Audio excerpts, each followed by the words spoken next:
deeper than the sea. You made me to be. You made me on purpose, and I am not broken. You remind me of the truth that you have spoken over me. I'm enough, I am loved deeper than the sea.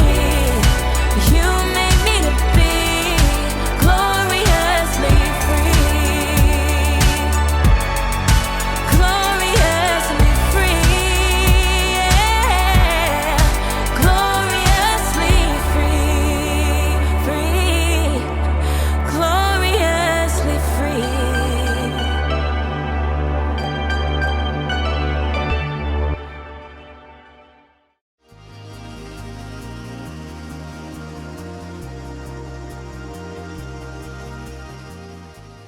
And finally, the gummy fish. That's individuality for you. Individuality is discovering who you're meant to be so you can make a difference. Here's one thing I've discovered about myself. I have a very special gift. I'm kind of an expert at finding the perfect candy combinations. For instance, everyone knows that chocolate and peanut butter goes well together. But did you know that sour worms and cherry starburst together will make your head spin? But my most favorite combination is the one I'm working on right now. I start with sour candy. Oh, I love it so much. But too much sour can be a bad thing. So, to balance it out, chocolate covered raisins. They take some of the punch out of the sour. And plus, they used to be grapes, so healthy. Then, the gummy fish. Of course, these are key because they stick to your teeth, so you know you'll be tasting them for at least another hour.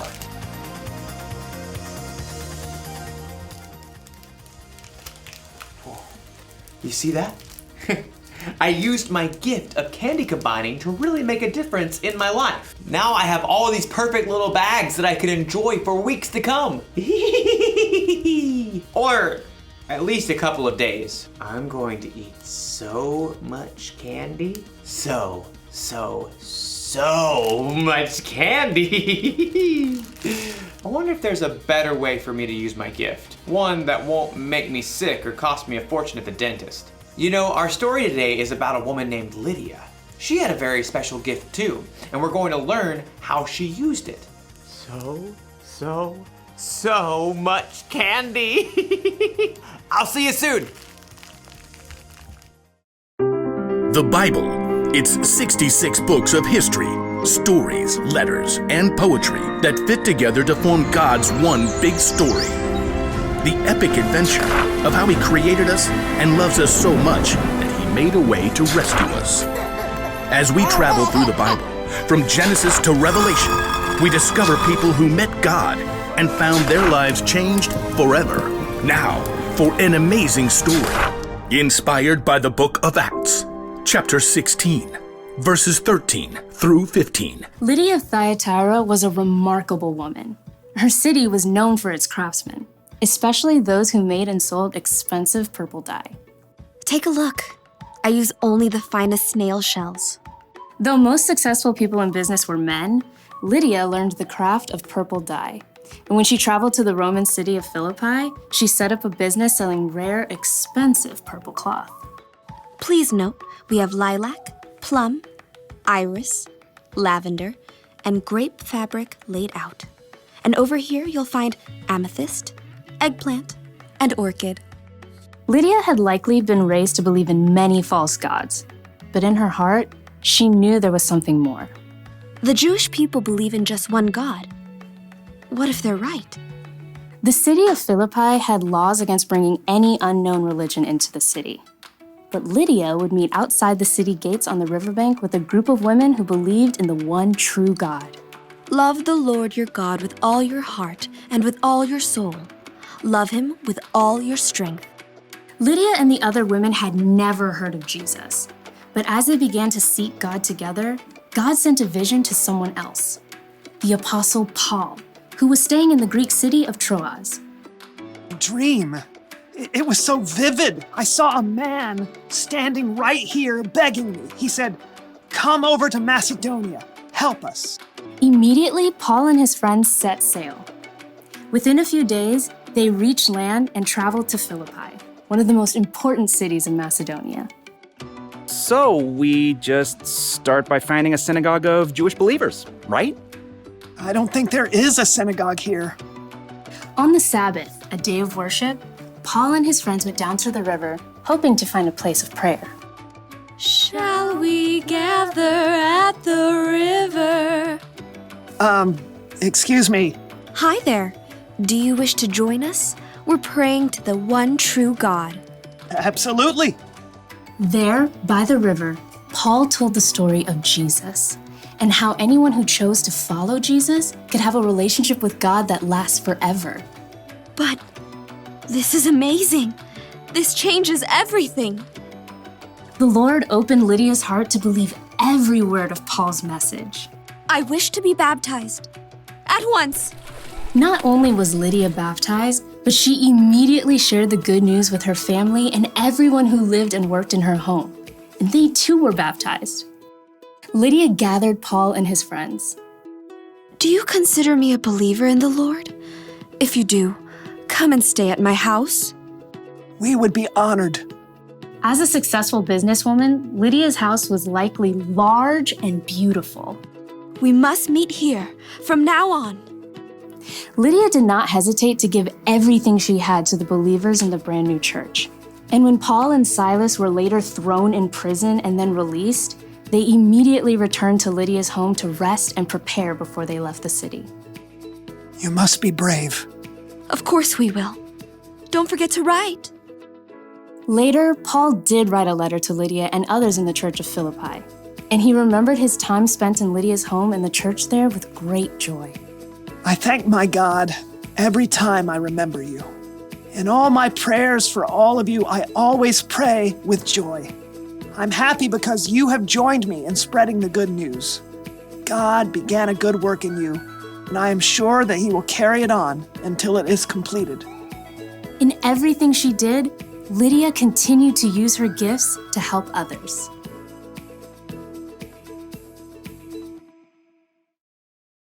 Okay, so everyone has at least one gift, right? Something they can do really well. And it doesn't have to be something flashy, like being an amazing singer. You could be good at baking, swimming, finding things that are lost, talking very, very, very, very fast, making people laugh, identifying different species of birds. It's a blue-throated macaw. Lydia's gift was that she was good at business. She knew how to make money by selling things that people wanted. She sold purple cloth. I wonder if she sold a coat like this. Probably not. Whether you know it or not, you have a gift.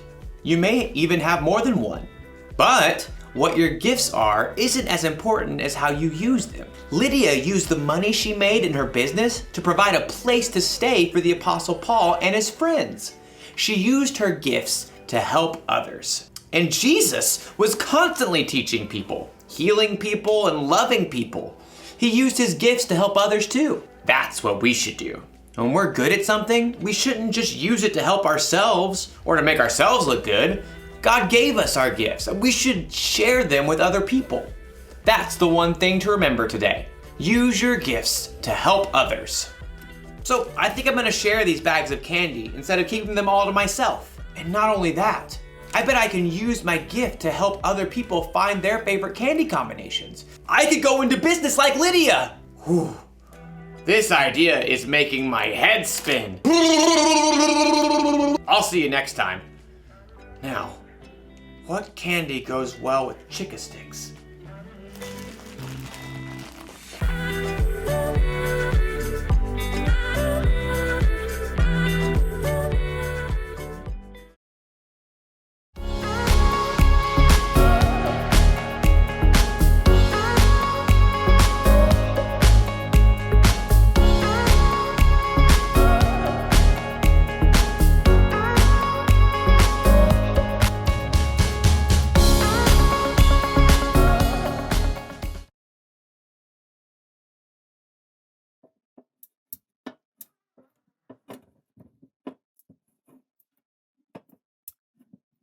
What are you doing, John?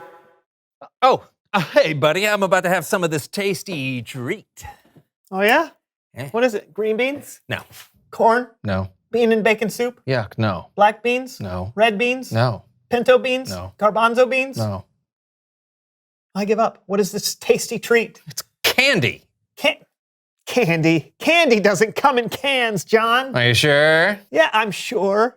I'll bet you a pie in the face that is not candy. You're on.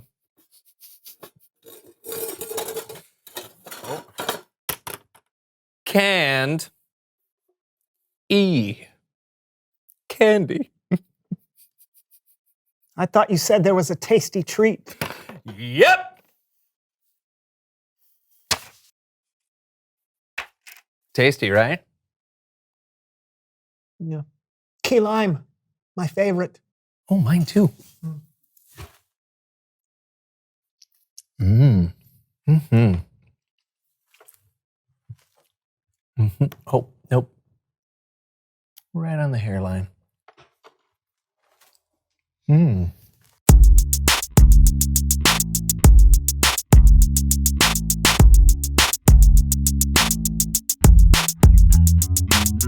Greetings and salutations, our Oh, friends. fancy. Always. Uh-huh. I am Brandon. And I'm John. And welcome to the So-and-So Show. And what a show we have today. Am I right, Brandon? That's right. The beauty is, we don't even know what the show will be today. That's right, because whether you're at home or at church or on the International Space Station, wherever you may be watching our show today, you are going to choose what happens on today's show. You get to create your own So-and-So show. Okay, here's how it's going to work. We're going to do the show like normal, but whenever John and I have a choice to make, you're going to make the choice for us. All you have to do is cheer for the choice you want, wherever you are in the world, and we'll go with whoever cheers the loudest. You got it? Got it. I was talking to them. I got it. Okay, so let's start. John, how is your day going? Oh, so good. So good. My Aunt Suzette came for a visit this weekend, and she always brings me candy. Oh, that is good. I want some candy. Do you have any left over? I don't know. Let me see. Ugh.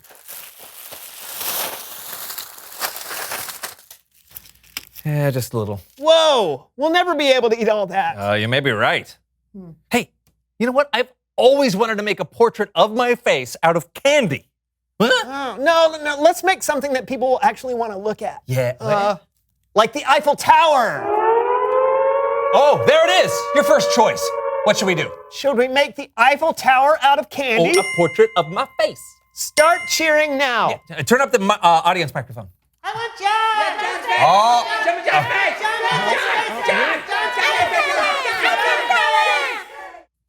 Okay, it sounds like you all want us to make a portrait of John's face out of candy. It's your choice. So let's get to work. Come on.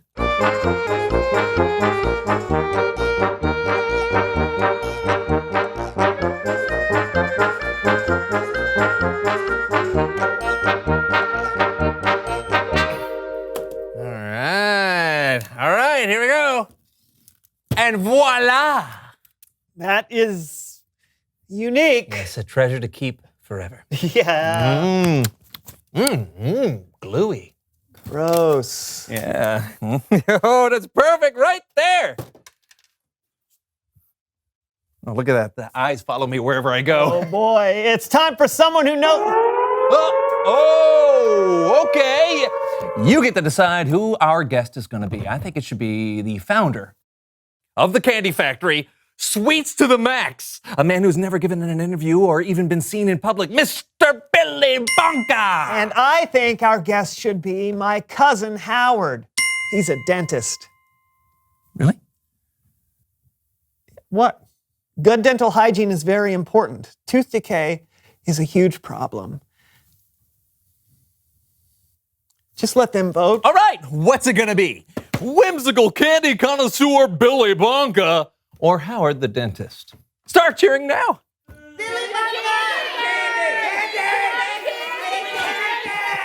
My mom's a dentist. The people have spoken. Please welcome someone who knows style.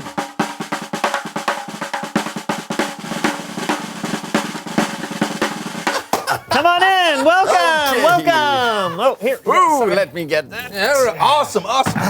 Tell us who you are and what you know. Well, I'm Billy Bonker, and I own the largest candy factory in the world. It's amazing. I think so.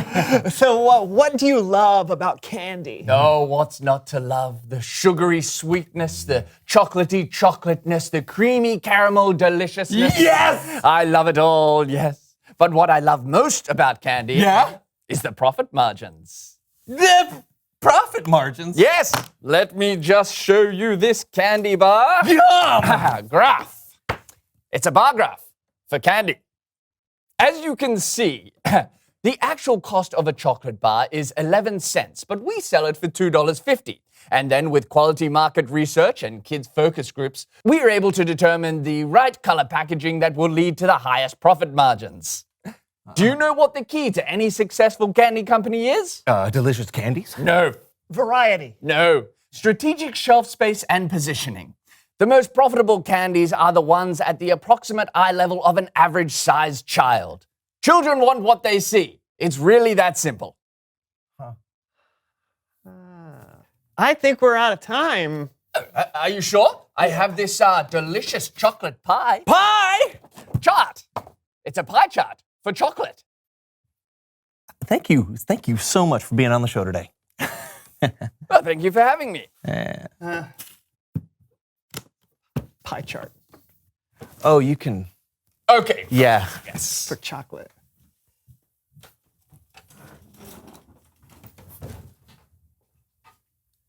So your cousin's a dentist. Too late. Okay. It's Bible story time with Kellen.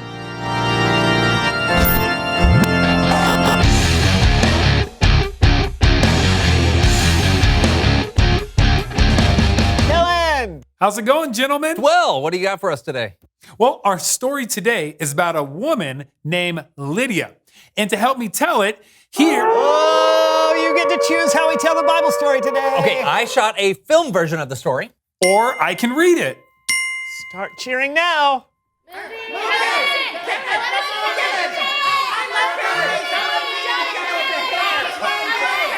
I'm the dentist. Oh, that was a close one. But I think you chose John. What? Take it away, my friend. Oh, roll it.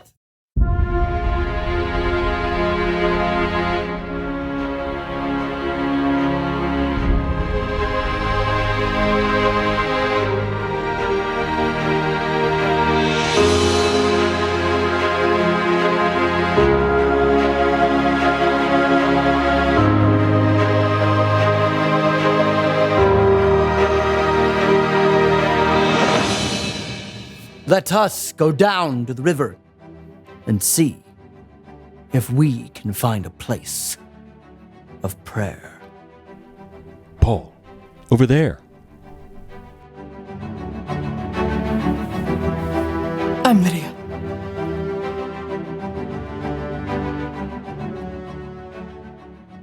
Let me tell you the message of Jesus.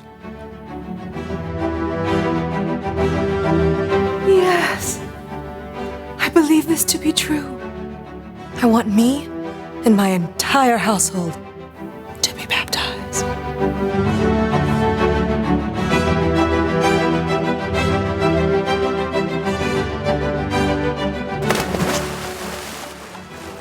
Do you consider me to be a believer in the Lord? If you do, will you all come to stay at my house? Yes.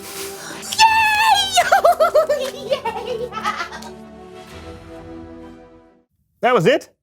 Well, there's not a lot about Lydia in the Bible. John's right. We actually don't know much more than what we just saw. But it was important enough that Luke, the author of Acts, thought he should write it down. And while we don't know a lot about Lydia, there are some really cool things we can guess based off what we know from history. Oh yeah, like what? Well, we know she sold purple cloth, and this region was known for its purple cloth. It was considered a luxury item. So there's a good chance that Lydia had a thriving business with lots of wealthy customers. Cool. So she was probably really good at her job. What else? Lydia was the first person we know of that became a Jesus follower in Philippi, the very first. And later on, when God miraculously broke Paul and Silas out of prison, do you know where they went? Where? Lydia's house, where all the other Jesus followers with Paul were staying. Lydia had used her skill as a business person, her talent as a craftsperson, and the money she made to provide housing for Paul and all the other believers while they were in town. And she most likely became an important leader of the church in Philippi. She was willing to use her gifts to serve God by helping others. This could be a much longer movie. Definitely. I think one of the reasons Luke wanted to include this story was to show that God can use our gifts, no matter who you are or where you are. Every person has something they're good at that can be used to help others. Thanks. That's great, Kellen. Thanks so much. Yeah. You're welcome so much. I'll see you guys next time. Later. See ya. Bye. That was really great. Oh, yeah. I love that there's so much more to people than what we just see on the surface. I mean, it was just 3 verses in the Bible about Lydia, but here we are talking about her nearly 2,000 years later. Yeah, I think it's a good reminder that everyone has something to give. Everyone has something they're good at. Yeah, they do. Absolutely. Reveal the question. What are you good at?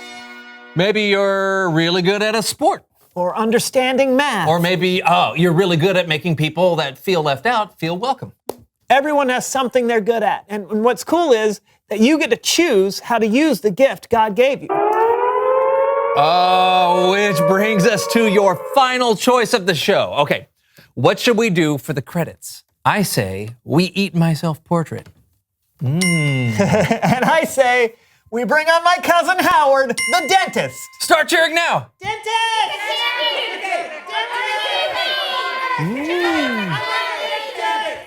I can't tell who won. Let's do both. Yeah! See you next time on the So-and-So Show. Yeah, bye! It's tooth time!